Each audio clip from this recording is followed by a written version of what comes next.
Welcome back to the Business Simple podcast. It's your host, James here. This is another one of the episodes in the My Thoughts series, which I've actually been enjoying shooting. I just recorded another one before and it was fun, a little bit punchier, a little bit easier listening, a little bit more to the point, and I think there'll be a nice mix in with these guest episodes. What I would like to talk to you all about today is the levels of business. This is a stolen idea, by the way, from Buy Back Your Time, which is a book that David Mouse recommended to me that I really enjoyed reading, not because I'm obsessed with the concept of buying back my time, but I am with creating efficiency. And I think this points out a lot of things that I was doing wrong. And the number one thing that stood out to me from this book was this idea of the replacement ladder he talks about. And I've kind of adopted that as like the levels of business. And when it's time to replace this thing, it's kind of like moving up a level, right? So if you imagine the way that this book is structured is sort of all about the way that you're feeling, and if you feel that way, then what you need to do is replace this responsibility, and these are the roles that you need to replace. And then you kind of, once you've done that, are ready to move on to the next thing, and the thing after that, thing after that. And so there's 5 things that you replace in total. To provide a little bit of backstory, I have, I believe after our most recent round of hires, I have 22 staff. And so there are staff within that 22 that are in administration, delivery, leadership roles, all sorts. Where I think I've gone wrong in relation to this ladder is I think I'm trying to replace things that are in level 5, but I haven't replaced things that are in level 1 yet. And so hopefully through listening to this episode, you'll get a feel around maybe what your next hire is or your first hire is, and you won't make some of the mistakes that I probably made.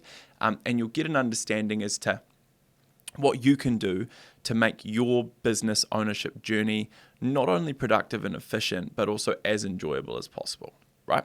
So the first step on the replacement ladder, or the first level that I've kind of been thinking of it as, is admin. I have admin, but this step and the responsibilities of those admin are supposed to take off your plate are emails and scheduling. Currently, I don't really have emails and scheduling off my plate. I sort of do, like it's a very small piece of someone else's job, but given the amount of things that I do, I believe it should be a far larger piece of, I think it should be essentially someone's job. And actually following reading this book, yesterday I employed a personal assistant who starts on the 13th of January next year, who will be 30 hours a week. They're extremely experienced, and their sole purpose is to try to pull my administration off my plate, not the company's administration. And that was a really interesting theme about this book, is they never once talked about business efficiency. It was all about founder and owner efficiency, with, I believe, the mindset that if you create that, you will in turn create business efficiency, because people will be deployed in a way where they're productive, and if they're not, will be really obvious. So step 1 is admin, right?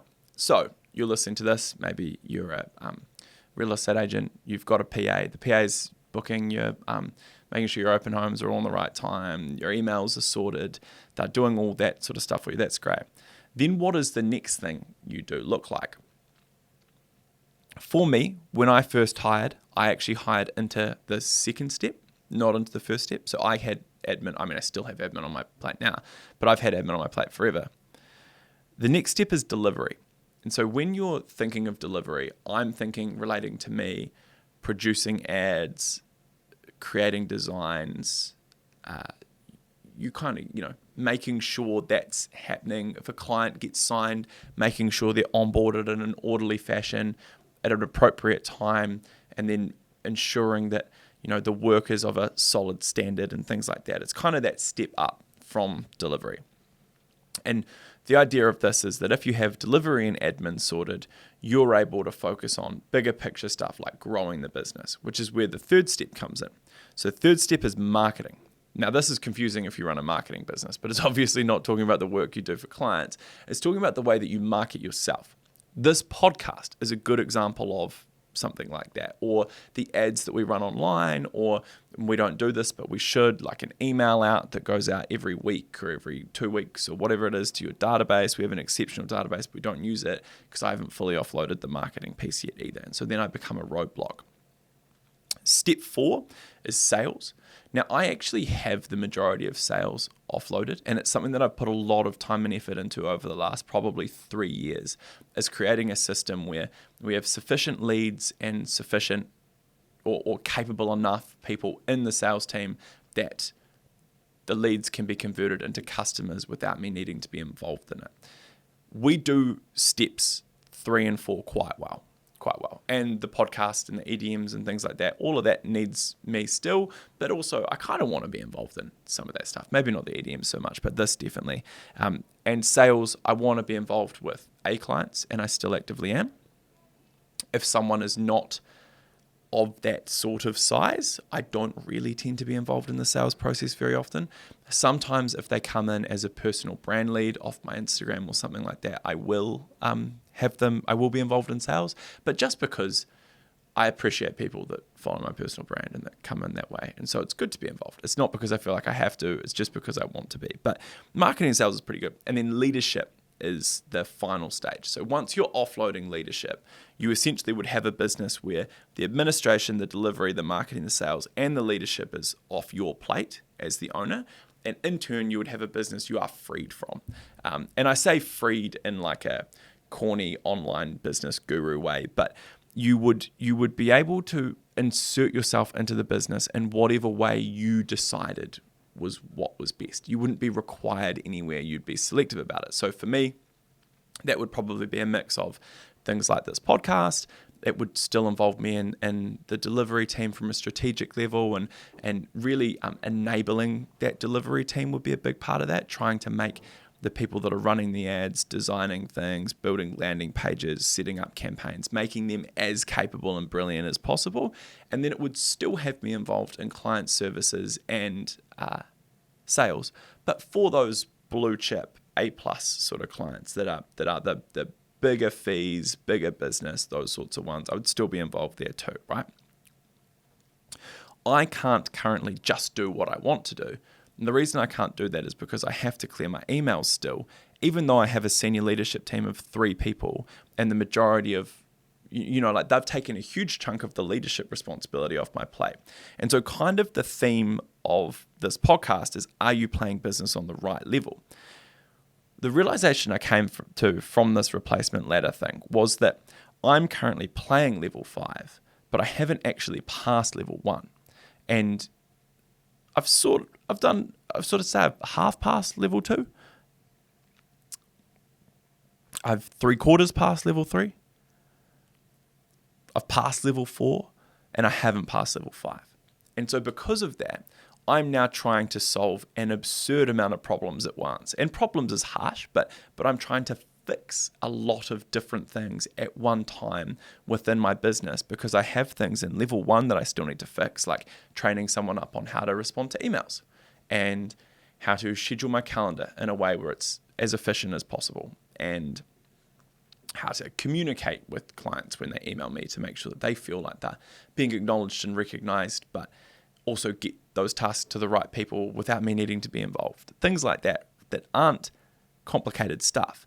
I now have to go back to with 20-something staff, and I need to teach someone how to do it, which I'm excited for, and I've got a really experienced person in, and I think it's going to be quite an easy process. But it means that I'm still stuck playing level 1. And then when we look at delivery, I need to free or work on my business processes to a point where my operations and delivery team can manage things perfectly without me being involved in it. And I'm not worried about how long it's taken to onboard this client, or where this website is at, or how this campaign is performing, because they know what to do all the time. And I'm now back in a lot of the time. I'm now back in the delivery team, and I'm working closely with ops on what that looks like to ensure that we nail level 2.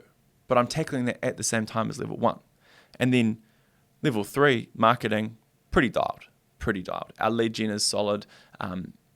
It's creating great opportunities for us. Our brand presence is really strong. That's bringing even better opportunities in. My personal brand is really strong. That's bringing great opportunities in. This podcast is bringing opportunities in. We have a good inflow of stuff coming towards us. Even at this time of year, we're still able to sell really strongly just based on that. So that's awesome. Sales, like I said, pretty solid. We have really capable people in our sales team. They could always do with more opportunities, and I could always do with more new clients, but that's just my mentality. That will never change. But we would solidly sign 2 clients a week, I would say, most weeks. If you averaged it out at maybe 1 point something, but we're on 2 this week, with 3 actually this week, with more opportunities out there. We consistently sell at a really high rate. And then leadership, I have a senior leadership team. This is the real kicker, right? This is the thing about this whole replacement ladder that annoyed me the most. I have a senior leadership team that I need to be doing. The majority of my focus right now should be on enabling my senior leadership team to be as capable of leaders as possible, because that frees me from level 5, right? But how much time do you think I have between trying to solve level 1, 2, 3, to then go and sit with my senior leadership team and talk to them about what being a good leader looks like and how I want the leaders in my business to operate and things like that? I'm sure I don't need to answer that question, but it's not very much, just for reference. And so my senior leadership team's been in place for about 6 months now, and I'm lucky because they're operators and they get things done, and because of that, it's had a positive outcome. But it's had a positive outcome with minimum input from me, and I don't think that's the right thing to do moving forward. So my plan is, once I get level 1, 2, and 3 off my plate, is to really focus on level 5 with a huge portion of my time. I've also, we're making another key hire in the senior leadership team, and that will help us in the delivery element even further. So I need to spend a lot of time enabling that person too. And so the faster I can get those things off my plate, the faster I can start playing level 5 properly, and the better my overall experience running this business will be. Once I've clocked level 5, I believe this game gets really fun, because then I can start playing above the rim, and I'm not even really in the game anymore. I'm at that point, I'm working on products that we don't offer currently that we could bring to the market that would shake things up. I've got some AI things I want to play around with. I've got some JVs I want to play around with, and I have time to do all of that stuff. And those are the things that really excite me. I still have time to do the things I love about my job right now, which is the A client service, the A client closing the deal, the top level campaign strategy, all those things. I still do that because I enjoy it, but it's because I enjoy it. It's not because there's a gap in the business that needs to be filled. And I think that will be a really fulfilling time to operate this business. So that is, I suppose, a summary of where I'm at. That's a summary of how I got here, what I haven't replaced, and what I'm doing about it now. It sums up what the consequences of the decisions that I've made are. None of them are reversible. I feel really good about understanding now where we're at and where I will go to as a result of now understanding that. But that, I suppose, gives you a bit of a gist as to my thoughts on the levels of business and how I've played them, how I would probably do it differently if I started again from the start, which is I would replace things in order. And I would 100% focus on each level as I move through the levels. And I think if I'd done that, we would probably be in a position where I would be less pulled in multiple directions right now. Actually, we would definitely be. So if you haven't hired staff yet, I would strongly recommend you read the book, Buy Back Your Time. Don't get too obsessed with the idea of buying back your time, because if you don't have staff yet, you probably don't have an income that matches being able to do that. But do read the whole book and learn about this replacement ladder and consider how that will impact your business. And if you're in a spot like me and you're stretched pretty thin at the moment, hang in there, but also read this book, because it will hopefully help you to be stretched a little bit less than moving forwards. Anyway, that's all for this episode. If you've listened this far, I really appreciate it. I'm enjoying these My Thoughts episodes. It's fun to break down what's in my head. Hopefully you are too. I suppose if you listen to this far, you're either, I suppose if you listen to this far, you are. So There will be more. I've already got a couple of ideas for some future ones. Thanks again for listening. Make sure you follow us on all socials, follow us on Spotify, do all those sorts of things, and I will see you on the next one. Cheers. Bye.